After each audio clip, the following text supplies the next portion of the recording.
Okay, so what we're about to read next definitely wasn't on my hit list when I first started this Let's Read series.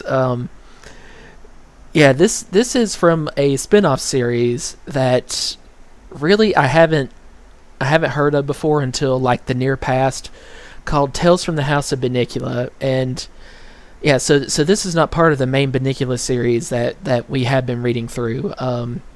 I have the fifth book coming up later on, but I decided to take a detour on this just almost out of the blue earlier today. Um, I haven't read any of these Tales from the House of Bunnicula books before. They seem to all be written by going by Wikipedia. They all seem to be written by Howie Monroe instead of his uncle Harold this time. And I mean, apparently these adventures that Howie has in this series are supposed to be a lot goofier. I mean, I'm just going to assume that because this is Howie we're talking about. I have a feeling the puns and the wordplay and the jokes and quips are going to be nonstop in these Tales from the House of Bunnicula books. So, and already, I mean, I'm pretty sure this book is going to suck. With all due respect to James Howe, this isn't even intended as a criticism of James Howe. But I mean, come on, just look at the picture and the fact that this is a spinoff. I know there are examples of successful spinoff series in TV shows and books and stuff, but I mean, the only one I can even think of off the top of my head that was semi-successful is, like, for instance, the Empty Nest spinoff from the Golden Girls, which, if anybody watched that show, eventually they had, like, a family who lived next door to them, the Westons, and Empty Nest was centered around the Weston family, and I think, like, the characters from Golden Girls appeared in a lot of those episodes because it was all taking place in the same universe and everything. But again, I mean, for the most part, I don't think spin-offs are really... They might be worth your time, but they might... sometimes they might also suck so badly you would regret doing it. Now, I don't think I'm going to regret this. I mean, I think at the very least this is going to be fun to do, to read through. And, I mean, again, it's like this... I don't mean to criticize James Howe for making this spin-off series because... I mean, hey, if he had more ideas and Bunnicula was such a great series, go ahead and contribute. I mean, don't stop there just because, like a success has been going on for so long, you're bound to do something, you're bound to have a terrible idea eventually, So, but hey, I sincerely doubt that this is going to live up to quite the same reputation in my eyes as the Bunnicula books. But hey, it might at the very least be good. Who knows? Um, so I was talking to a friend of mine. We'll just call her Knightess because in our particular circle, she's kind of known as my female counterpart as a knight. So in the circle that we're both a part of, we're known as Knight and Knightess. Like the female version of a knight. I was talking to her earlier today, and I remember telling her, I was like, yeah, this Howie Monroe and the Doghouse of Doom, I'm actually planning on doing next. I just decided on a whim to do that since it came up in suggested purchases to make on Amazon when I started buying all the Bunnicula books for Kindle.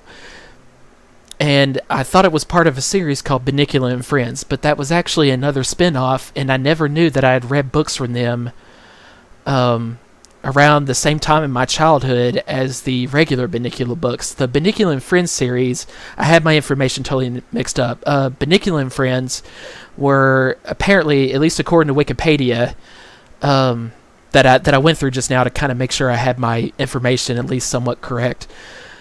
They were the picture books. Probably as much as 10 of them. I only read 3 or 4 as a kid, and I just happened to. I didn't know that they were like a different series or anything from Bunnicula, or a spin-off in any way. I just happened to see them at the book fair at school and stuff, every year, these picture books too. I was like, oh, more Bunnicula, okay, I'll read that too.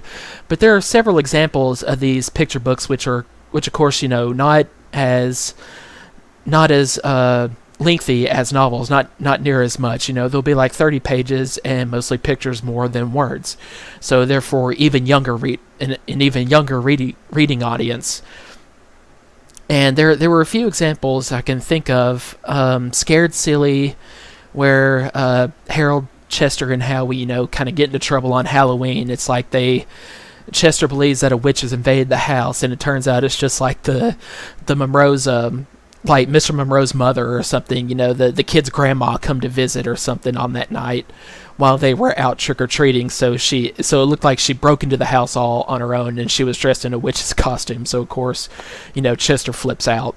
There was Rabbit Cadabra, about Bunnicula being in a magic show. And probably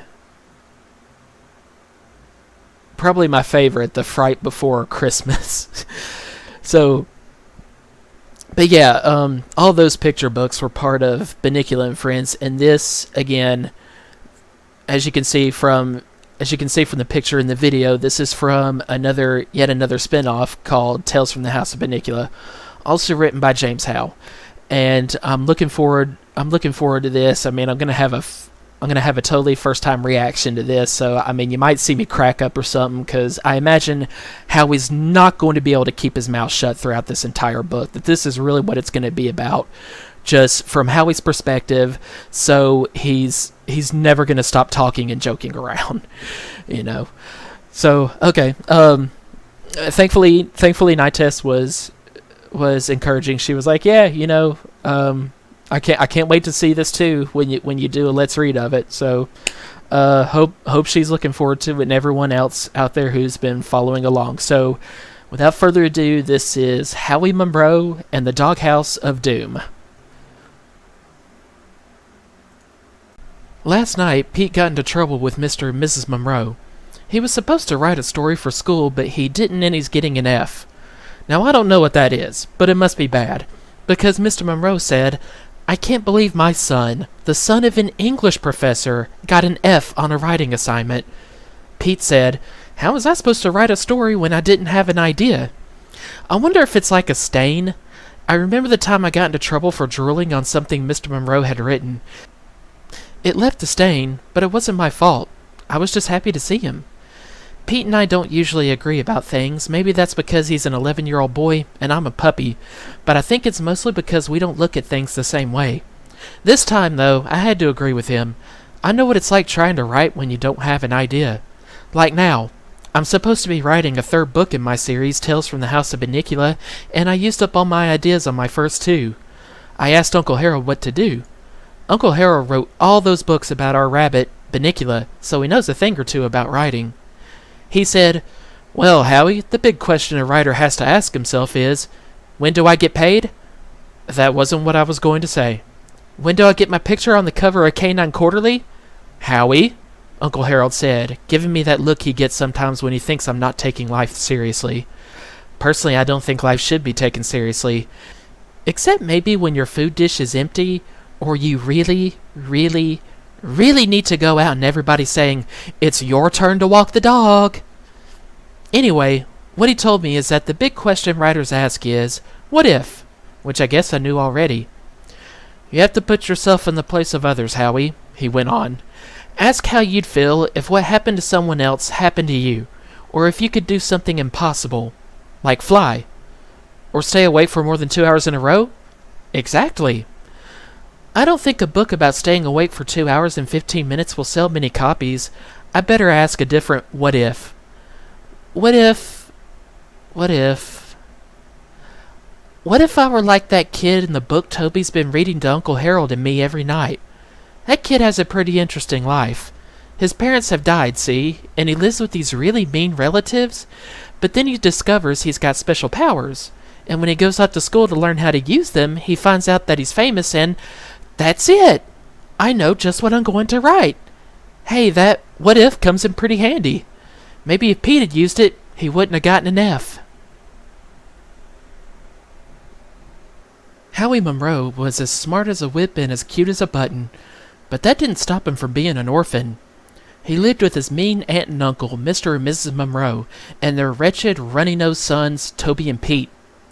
Note to the real Monroes, this is only a story. You are not mean, wretched, or runny-nosed. Except maybe for Pete. Sometimes. The Monroes made Howie sleep under Pete's bed, which was a dark and scary place, full of all kinds of creepy stuff, including several generations of dust bunnies. See book number 1, It Came From Beneath the Bed, by Howie Monroe. They were so mean to him, they fed him every other day, and even then, were so stingy that they only gave him kibbles or bits. Howie Monroe dreamed of a better life where he would not be called dumb dog all the time, and everyone would recognize just how special he was. How, do you ask, did he know he was special? He knew because when he noticed his face reflected in his water dish, he saw that he was cute as a button. When he did the crossword puzzle in his mind while sleeping under the single sheet of newspaper that was sometimes provided for warmth on cold winter nights, he knew he was smart as a whip. And besides, he had a mysterious pain in his back left leg that he was sure was a mark of his being an unusual dog with special powers. One day, he got a letter in the mail. It was the good thing that none of the Monroes were home. Otherwise, Pete and Toby would have folded it into a paper airplane and flown it over his head while he yipped and chased after it. This time, he ran quickly to read it under Pete's bed, and what a lucky thing he did because it was a letter that would change his life forever. Dear Resident, it began promisingly, you too could be a dog wizard. Take the simple test to find out. 1. Do you live with cruel relatives who make you sleep in a dark and scary place? Howie looked around at cobwebs and dust bunnies. Check. 2. Do you have an unusual physical characteristic that has great significance that won't be revealed to you until an important point in the story? Howie thought of the bursitis in his back left leg. Check. 3. Do you have a spirit of adventure, a sharp mind, and $10 to return with the enclosed application to the Dog Wiz Academy for Canine Conjurers? Howie glanced at the crumpled $10 bill lying under a heap of Pete's smelly, dirty socks. Check! Yes! He was going to the Dog Wiz Academy for Canine Conjurers. He, Howie Monroe, cute, adorable, but pitiful enough to make the reader feel sorry for him, was going to find out just how special he really was. He might even get to eat kibbles and bits.